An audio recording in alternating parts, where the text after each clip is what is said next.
अस्सलाम वालेकुम। उम्मीद है आप खैरियत से होंगे। आज मैथ का एक और कंसेप्ट हम समझेंगे, रेशनल और इरेशनल नंबर्स के बारे में। और भी दो तीन कंसेप्ट हैं, वो भी समझेंगे। उससे पहले मैं आपको बता दूं कि ये एक क्वेश्चन था जो 2021 में भी आया और 2024 में भी आया हुआ है। तो इस क्वेश्चन के बारे में बात करते हैं। 629 इज़ अ डैश नंबर। कौन सा नंबर है? रेशनल, इरेशनल, इंटीजर्स और कम्प्लेक्स। इन दोनों को तो अभी हम छोड़ देते हैं। पहले इंटीजर्स के बारे में और कम्प्लेक्स नंबर के बारे में हम समझते हैं। इंटीजर नंबर कौन से होते हैं? ज़ीरो, प्लस, बल्कि एक और कंसेप्ट से समझते हैं हम। देखें, एक लाइन लगाते हैं, यहाँ पे सेंटर में आ गया ज़ीरो, यहाँ से आगे लगते हैं +1, +2, +3 एंड सो ऑन। इससे पीछे -1, -2, -3। ठीक है, -3। ये हो गया हमारे पास नंबर। तो इनको कलेक्टिवली क्या कहते हैं? इंटीजर्स। क्या कहते हैं? इंटीजर्स। शो करते हैं आई से। कैसे? +-1। दो दफ़ा लिखने के बजाय हम ऐसे लिख लेते हैं +-2, +-3। तो ये हो गया हमारे पास इंटीजर्स। कौन से नंबर हो गए? इंटीजर्स। कम्प्लेक्स नंबर कौन से होते हैं उसके बारे में भी हम अभी समझते हैं। ये बहुत ही लाजमी है ये, क्योंकि आते भी हैं। कम्प्लेक्स नंबर वो नंबर होते हैं कम्प्लेक्स जो रियल नंबर और इमेजनरी नंबर के कम्बिनेशन होते हैं। जैसे 1 क्या है? रियल नंबर है, प्लस आयोटा ये जो है इमेजनरी नंबर है। ठीक है, तो इन दोनों का जो कम्बिनेशन होता है उसको क्या कहते हैं? Complex number. ये दो चीज़ें तो आपको क्लियर हो गई हैं, उम्मीद है क्लियर हो गई होंगी। इसी तरह से अमेगा, इस तरह वाला ये जो होता है अमेगा, ठीक है, आयोटा, इनके साथ जब कोई रियल नंबर ऐड होगा तो इसको क्या बोलेंगे? Complex number. ठीक है, कम्प्लेक्स नंबर और इंटीजर आपको समझ आ गई है। इसके बाद हम नीचे चलते हैं। Rational number. रेशनल नंबर क्या होते हैं? ये मैंने नीचे यहाँ पे लिख के रखा है। रेशनल नंबर क्या होते हैं? एमसीक्यू उसके बाद में लिखेंगे। Rational number are those number which can be written in the form of P/Q। जो किसकी फॉर्म में लिखे जाएं? P/Q की फॉर्म में, मतलब डिवाइड की फॉर्म में, ऐसे। लेकिन P/Q belongs two integers. Integers का क्या मतलब है? जो मैंने आपको पहले बता दिया है। इस ये जो साइन है इसका मतलब होता है बिलोंग्स टू। क्या मतलब होता है? Belongs to.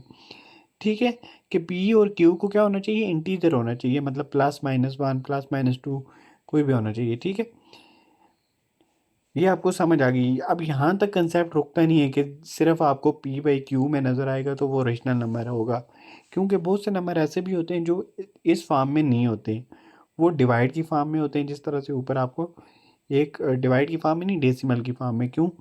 जैसे 1/2 को अगर आप डिवाइड करते हो तो इसका आंसर पॉइंट में आएगा। ठीक है, तो ये आपको समझना है। अब रेशनल नंबर होते क्या हैं? Rational number are terminating and non terminating. Terminating का मतलब है, टर्मिनेट का मतलब है तो रुकना। क्या मतलब है? रुकना। नॉन टर्मिनेटिंग का मतलब है, जाहिर बात है, नहीं रुकना। या तो रुक जाते हैं या तो नहीं रुकते हैं। ठीक है, अब इस कंसेप्ट को भी हम समझते हैं। जैसे हमारे पास एक नंबर है 0.001, ये देखें यहाँ पे ख़त्म हो गया, तो ये कौन सा नंबर होगा? टर्मिनेटिंग। अब हमारे पास एक और नंबर है 0.0001111 एंड सो ऑन, चलता जाएगा, तो ये होगा नॉन टर्मिनेटिंग। तो रेशनल नंबर दोनों होते हैं, टर्मिनेटिंग भी होते हैं और नॉन टर्मिनेटिंग। अगर टर्मिनेटिंग होगा तो क्या होगा? अगर सिंपल सा एक आपको नंबर दिया गया है 0.001, तो सिंपली ये क्या होगा? रेशनल नंबर होगा। अगर आपको एक नॉन टर्मिनेटिंग नंबर दिया हुआ है, नॉन टर्मिनेटिंग नंबर भी हम यहाँ पे लिख लेते हैं 0.03030303, तो ये आगे चलता जा रहा है। ठीक है, अब जगह ख़त्म हो गई तो आगे मतलब ये चलता जा रहा है। तो अब इसमें आपने क्या देखना है? आपने देखना है कि कैसे आपको पता चलेगा ये रेशनल है या इरेशनल है। आपने देखना है कि अगर इसका पैटर्न रिपीट हो रहा है, देखें 03030303, अगर पैटर्न रिपीट हो रहा है तो ये क्या होगा, रेशनल नंबर। अगर पैटर्न रिपीट नहीं हो रहा है, जैसे पहले 0 3 है, फिर 0 2 0 1 फिर 0 5, इस तरह है, ठीक है, कोई भी दोबारा हिंसा वापस नहीं आ रहा, तो वो क्या होगा, इर्रेशनल नंबर। ठीक है, उम्मीद है ये आपको समझ आ गई होगी। जब पैटर्न रिपीट हो रहा होता है तो उसको कहते हैं रिकरिंग। क्या कहते हैं, रिकरिंग और रिपीटिंग। ये मैंने नीचे लिखा भी हुआ है, यहाँ पे नीचे जाते हैं।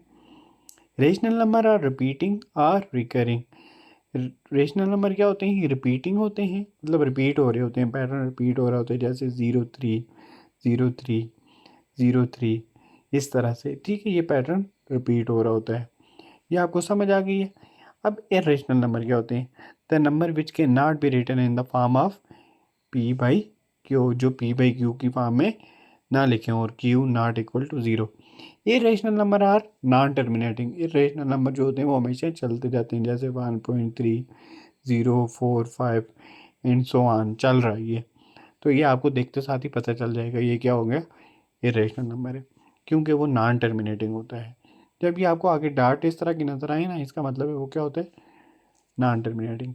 Irrational number are non recurring. Non recurring का क्या मतलब है कि इसमें पैटर्न जो हो रहा होता है ना वो रिपीट नहीं हो रहा रहता, जैसे 1.920 290 290, ऐसा बिल्कुल भी इसमें नहीं होगा। इसमें बिल्कुल ही न्यू नंबर आएंगे। ठीक है, पुराना कोई नंबर रिपीट नहीं हो रहा होगा, बिल्कुल भी पुराना कोई नंबर रिपीट नहीं हो रहा होता है। जैसे मैंने आपको ये बताया था कि ये नंबर रिपीट हो रहा है ना, तो इसको एक और तरह से भी लिखा जाता है। अभी मैं आपको वो नंबर एक तरीका लिख के देख देख के बताता हूँ। जैसे कि हमारे पास 0.03030303 है, ठीक है, तो हम इसको सिंपल ऐसे भी लिख सकते हैं, 0.03 ऊपर एक बार डाल देंगे। बार डाल देने का क्या मतलब है कि ये जो चीज़ हमारे पास यही रिपीट हो रही है। अगर यही रिपीट हो रही है तो इसके ऊपर बार बार लिखने के बजाय हम ऊपर क्या डाल देंगे, बार डाल देंगे। ठीक है, इसका मतलब ये होगा कि ये यही जो चीज़ है ये बार बार आगे रिपीट हो रही है, तो ये कौन सा होगा, रेशनल नंबर होगा। ये रेशनल नंबर के ऊपर वापस आते हैं। ये रेशनल नंबर कौन से होते हैं, जिस तरह से square root 2, square root 3, iota. ठीक है, इसके अलावा हमारे पास और कोई नंबर हैं, जिस तरह से अमेगा। ये इरेशनल नंबर होते हैं। कैसे, अब ये वाला जो होगा 4 का स्केयर रूट, ये क्या होगा, ये रेशनल नंबर होगा। ये कैसे होगा रेशनल नंबर, ये भी मैं आपको बताता हूँ। देखें, 4 4 का स्केयर रूट, तो इसको हम ऐसे लिख सकते हैं 2 का स्केयर, ऐसे। तो ये 2 इसके साथ कट जाएगा स्केयर रूट के साथ, तो आंसर क्या आ जाएगा, 2। 2 2 आंसर आ जाएगा, मतलब 2, अगर कुछ भी नहीं नीचे तो नीचे 1 लिख सकते हैं, डिवाइडेड बाई 1। तो इसका मतलब है ये भी पी बाई क्यू की फॉर्म में आ गया ना, 2/1। ठीक है, तो ये क्या होगा, रेशनल नंबर बन गया। जैसे हमारे पास एक और नंबर है, जैसे कि 5 है, मिसाल के तौर पर हमारे पास, अगर मैं यहाँ पे 5 लिख लेता हूँ, 5 5 के नीचे कुछ भी नहीं है तो हम 1 डाल सकते हैं, तो आंसर तो वही आएगा। लेकिन पी बाई क्यू की फॉर्म में हो गया ना, पी बाई क्यू। ठीक है, क्यू क्या होना चाहिए, क्यू नॉट इक्वल टू 0। ठीक है, तो यहाँ पे क्यू 0 के इक्वल तो नहीं है, तो इसलिए ये क्या होगा, रेशनल नंबर। आपको कोई नंबर दिया जाता है 5 6, लेकिन ये आपको याद रखना है कि वो स्क्वायर रूट के अंदर ना हो, तो वो क्या कौन सा नंबर होगा, रेशनल नंबर होगा। ठीक है, उम्मीद है आपको समझ आ गई होगी रेशनल नंबर, इरेशनल, इंटीजर और कम्प्लेक्स नंबर की। तो अब दोबारा से हम एमसीक्यूज में आते हैं। तो ये देखें, 920 920 920 920, ये पैटर्न रिपीट हो रहा है, तो ये कौन सा नंबर है, रेशनल नंबर है। A is the correct option. उम्मीद है ये आपको समझ आई होगी। अगर आपको ये वीडियो अच्छी लगी तो लाइक ज़रूर करें और अपने दोस्तों के साथ शेयर भी करें। Thank you for watching. अल्लाह हाफिज़।